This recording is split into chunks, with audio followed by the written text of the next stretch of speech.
जो विश्व गुरु बना हुआ है आज हमारा भारत, एकमात्र इसके मूल कारण है भगवान वेद व्यास। लिया क्रोध को जो जीत लिया वही मानव है।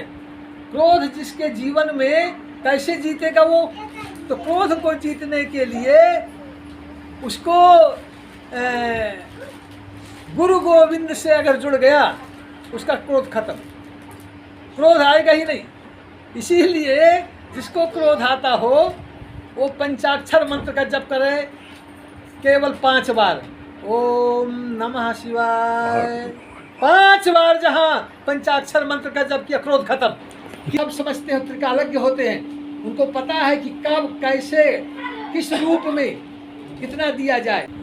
गुरु दोनों चीज देता है, भुक्ति भी देता है, समस्त संसार के जो भोग हैं बढ़िया से बढ़िया धन धान्य समृद्धि, संतान देता है, पुत्र देता है, धन देता है, दौलत देता है, समृद्धि देता है, रिद्धि सिद्धि अणिमा महिमा गरिमा सब देता है। इसके साथ साथ मुक्ति भी देता है। जहाँ हमें जाना है, एक दिन सबको वहीं जाना है।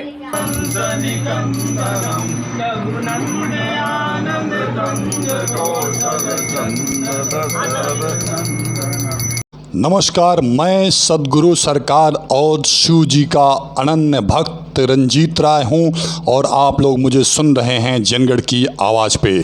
अभी आप लोगों ने जिस सद्गुरु सरकार जी का आशीर्वचन सुने हैं और इस वीडियो में भी आगे सुनेंगे, वही हैं कुरहंस वाले गुरु जी, परम पूज्य पद्मश्री आचार्य डॉक्टर हरिहर कृपालु त्रिपाठी जी महाराज।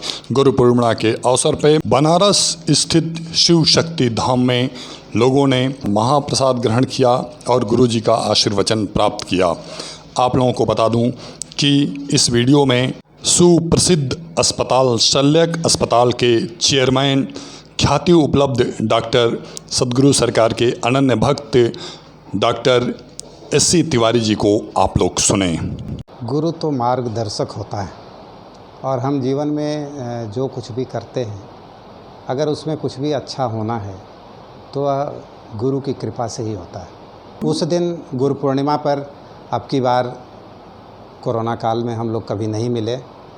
इस बार स्वतः उसकी पूर्व रात्रि को मुझे ऐसा महसूस हुआ कि मुझे चलना चाहिए, तो मैंने बहुत सुबह, जबकि मैं हमेशा शाम को जाया करता था, उस दिन मैं प्रातःकाल 6 बजे नहा करके यहाँ से निकल लिया और वहाँ जा कर के मैंने दर्शन किया और उसके बाद आकर के हमने अपना काम प्रारंभ किया। तो यह शायद एक प्रेरणा चाहे वहाँ से मिली हो जहाँ से मिली, और मैं सुबह सुबह चला गया, दर्शन किया, मुझे बहुत अच्छा लगा। अब आप लोग गुरु पूर्णिमा क्यों मनाया जाता है और गुरु का जीवन में क्या महत्व है, सुने गुरु जी से। भगवान वेद व्यास की आज जयंती है। भगवान वेद व्यास के जयंती के उपलक्ष्य में यह गुरु पूर्णिमा मनाई जाती है। गुरु पूर्णिमा जो है एक परंपरा है जो भगवान वेद व्यास ने प्रारंभ किया। वेद व्यास जो है वह 4 वेद थे, उनका विस्तार किया और वेदों के विस्तार के रूप में 18 पुराण की रचना किया। वेदों का सरलीकरण ही भगवान वेद व्यास का रहस्य है, क्योंकि वेद जो है बड़े क्लिष्ट थे। भगवान वेद व्यास ने उनका विस्तार किया। वेदों का व्यास तात्पर्य वेदों का विस्तार, तो वेदों का विस्तार 18 पुराण के रूप में किया। और आज हमारी पूरी भारतीय संस्कृति और पूरा अध्यात्म इन्हीं पुराणों के आधार पर चल रहा है। पूरा हमारी सनातन संस्कृति, पूरी मानवता, पूरी मानवीय संस्कृति इन्हीं पुराणों और वेदों के आधार पर चल रही है। तो जितना भी हमारा ये भारत का जो विश्व गुरु बना हुआ है आज हमारा भारत, एकमात्र इसके मूल कारण है भगवान वेद व्यास।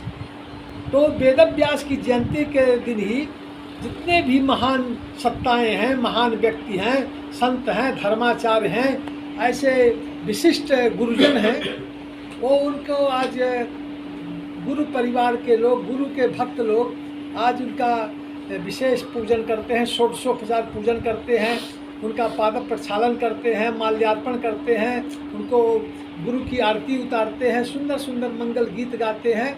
और यह प्रतीक है भगवान वेद व्यास को हम रूप देखते हैं गुरु में। गुरु में भगवान वेद व्यास का ही रूप देखा जाता है, क्योंकि वह अज्ञान को दूर करके ज्ञान को, प्रकाश को, क्रोध को जो जीत लिया वही मानव है। क्रोध जिसके जीवन में कैसे जीतेगा वो? तो क्रोध को जीतने के लिए उसको गुरु गोविंद से अगर जुड़ गया, उसका क्रोध खत्म, क्रोध आएगा ही नहीं। इसीलिए जिसको क्रोध आता हो वो पंचाक्षर मंत्र का जप करे केवल 5 बार, ओम नमः शिवाय 5 बार। जहाँ पंचाक्षर मंत्र का जप किया, क्रोध खत्म। गुरु जो है अपने से ऊपर बना दे, वही गुरु है। हमारे जितने लोग हैं वो सब मंत्र भी जानते हैं। एक जयप्रकाश सिंह है, उनके यहाँ पंडित जाने से घबराते हैं, कहते हैं वो कई मिनट में एक माला हुआ ये भी जानता है, क्या क्या पूजन सामग्री चाहिए, वो आधा पंडित है। तो जब वहाँ जाते थे पंडित लोग तो कहते थे गुरुजी उनके यहाँ बड़ा संभल के जाना पड़ता है, और ये खड़े भी हैं। तो आज गुरु पूर्णिमा में ये सुने नहीं है। आज हमने कहा कि एक हमारी भक्त थी शांति, और उसके लिए हम लोग यहाँ आज दोपहर में शांति भी किए, इन्हीं की पत्नी के नाम पर हमने स्मरण दिलाया था आज। तो क्योंकि जब भक्त कोई नहीं रहता है तो अनन्य भक्त, तो उसको गुरु पूर्णिमा में स्मरण करवाते हैं। जैसे बीके सिंह नहीं थे तो बीके सिंह का गुरु पूर्णिमा को हमने स्मरण करवाया था। इससे मोक्ष मिलता है। उससे जो है वह जीव भटकेगा नहीं। गुरु पूर्णिमा को जब उस जीव का स्मरण कर लिया गया तो उसका न भटकाव होगा, तीनों चीज नहीं होगी गुरु की सन्निधि में। तीनों चीज सबसे दुखदाई है। भटकाव नहीं होगा, भ्रम और भटकाव नहीं होगा, अटकाव नहीं होगा और लटकाव नहीं होगा। न भटकाव होगा, न अटकाव होगा, न लटकाव होगा। न लटकेगा, न कहीं अटकेगा और न कहीं भटकेगा। वह जीव की एकदम मोक्ष। इसीलिए जो शिष्य वर्ग में है तो लोग सोचते रहे गुरु जी किस शांति का नाम ले रहे हैं। तो इसीलिए स्मरण करते हैं। जिस वर्ष कोई आत्मा नहीं रहती तो गुरु स्थान से उसका स्मरण कराया जाता है। 35,000 का आ जाएगा, सब विनाश कर देगा, जल वल की सब राख हो जाएगा, पूरा घर उड़ जाएगा। तो उसको 440 वोल्ट में बदलता है। अब बदल करके तार में, जब तार कनेक्शन हो जाता है ट्रांसफार्मर से, तो जब शिष्य रूपी तार गुरु रूपी ट्रांसफार्मर से कनेक्शन हो जाता है, कनेक्ट हो जाता है, तो बिजली, पंखा, कूलर, एसी सब चलने लगता है। और जब गुरु रूपी ट्रांसफार्मर से तार रूपी शिष्य डिस्कनेक्ट हो जाता है तो 0 पावर का बल्ब भी नहीं जलेगा। एसी कूलर की तो बात छोड़िए, 0 पावर का बल्ब नहीं जल सकता है।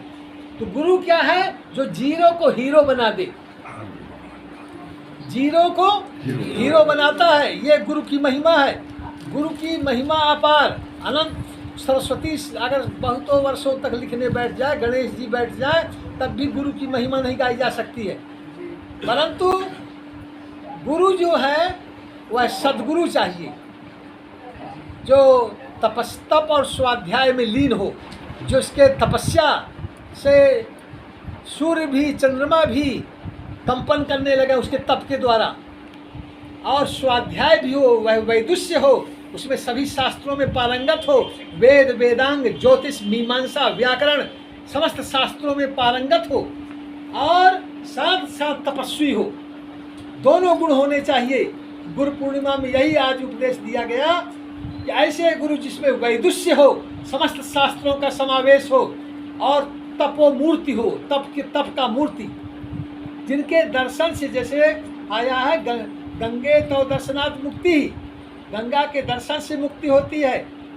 अन्य दिन दर्शन हो या ना हो, गुरु पूर्णिमा को गुरु दर्शन हो गया तो गुरु दर्शन से वह मोक्ष को प्राप्त कर लिया। अब भुक्तिम मुक्तिम प्रयच्छति। इसी संसार रूपी मकान में अहंकार में मत चूर रहो। गुरु बताता रहता है, ये अहंकार कंस का विनाश कर दिया, यह अहंकार शिशुपाल का विनाश कर दिया, यह अहंकार रावण का विनाश कर दिया। रावण के पास ज्ञान भी था, विज्ञान भी था, परंतु उसके जीवन में गुरु नहीं था। रावण का कोई गुरु नहीं था। जिसके जीवन में गुरु नहीं है उसका विनाश निश्चित है। विनाश हो गया। उसके पास अपार शक्तियां थी, सामान्य शक्तियां नहीं थी। आज तक उतना शक्तिमान कोई पैदा नहीं हुआ। ज्ञान और विज्ञान में पूर्ण संपन्न रावण, जिसके पास ज्ञान भी पराकाष्ठा का, विज्ञान भी पराकाष्ठा का, जो भूमि से लेकर के और आज स्वर्ग तक सीढ़ी बनाने की क्षमता थी उसके पास, आज विश्व में किसी वैज्ञानिक के पास नहीं, वो रावण के पास था। परंतु उसके जीवन में गुरु गोविंद नहीं थे। कंस आदि के, यही कंस में भी था, सब बहुत शक्तिमान था। तो जीवन में हमको कैसे चलना है, कैसे जीना है, कैसे हमको भोग संसार के भोग प्राप्त करके और अंत में हमको मुक्ति प्राप्त हो, मुक्ति का मार्ग बतावे।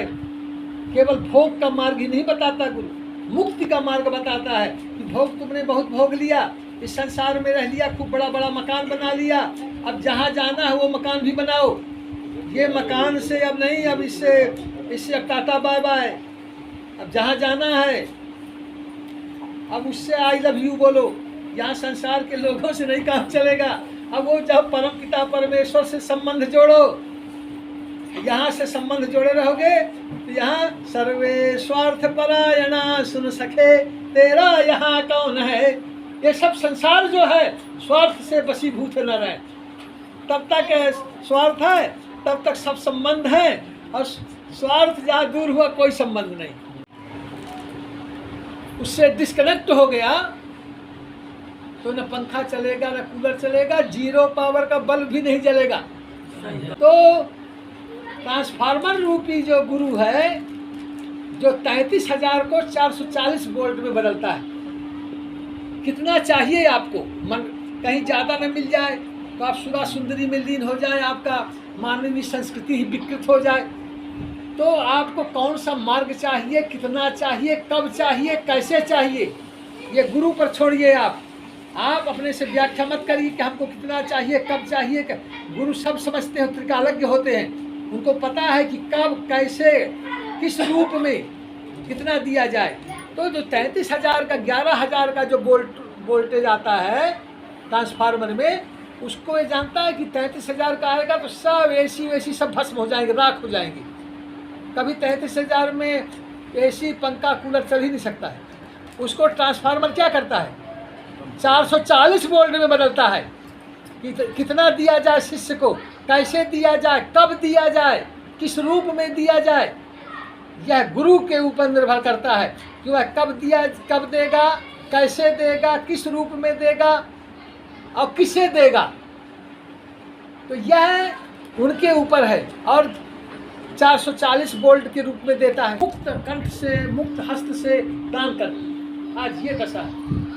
और भगवान की भक्ति में लीन रहती है हर क्षण, नोट वोट का कभी चिंता नहीं करती है, नोटे नोट आ रहा है, केवल भगवान के भक्ति में लीन 24 घंटा हर क्षण। हरि के जिमि हरि शरण में एक बाधा। तो कहती है गुरु जी, हमारे गुरुदेव के पहला अक्षर हरि ही है। तो कहती है कि बोलिए सदगुरु सरकार की जय, कि हम इसी हरि को भजते हैं।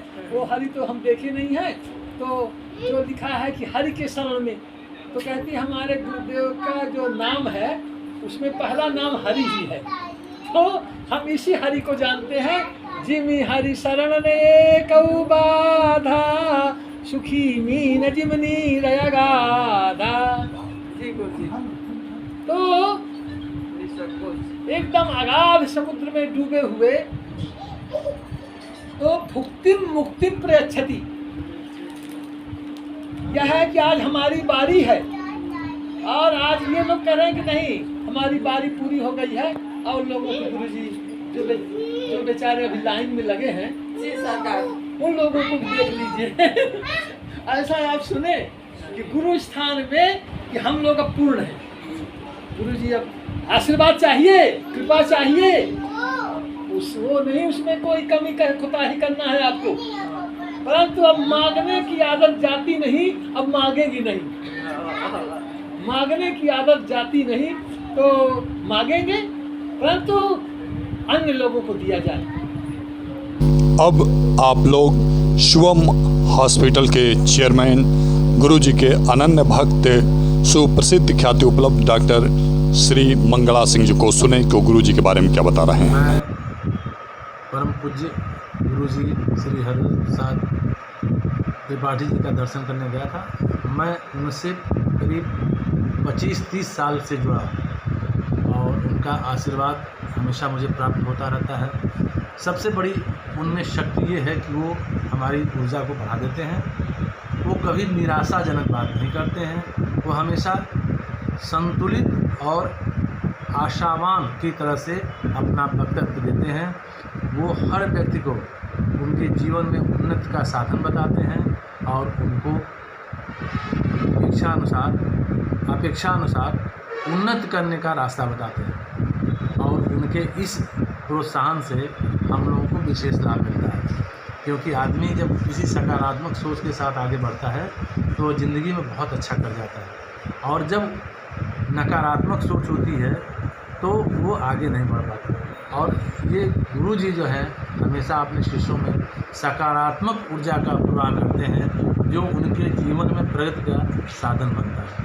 तो मैं अपने गुरु जी को कोटि नमन करता हूँ और मैं बनारस जा कर के उनके दर्शन करके बहुत ही अपने को गर्वान्वित महसूस कर रहा हूँ। अगले वीडियो में आप लोग परम पूज्य सद्गुरु सरकार का आशीर्वचन सुनिएगा और उनके अनन्य भक्त डॉक्टर एस.सी. तिवारी जी ने गुरु जी के बारे में क्या कहा है उसे आप लोग विस्तार से सुनेंगे। उसका प्रसारण होगा।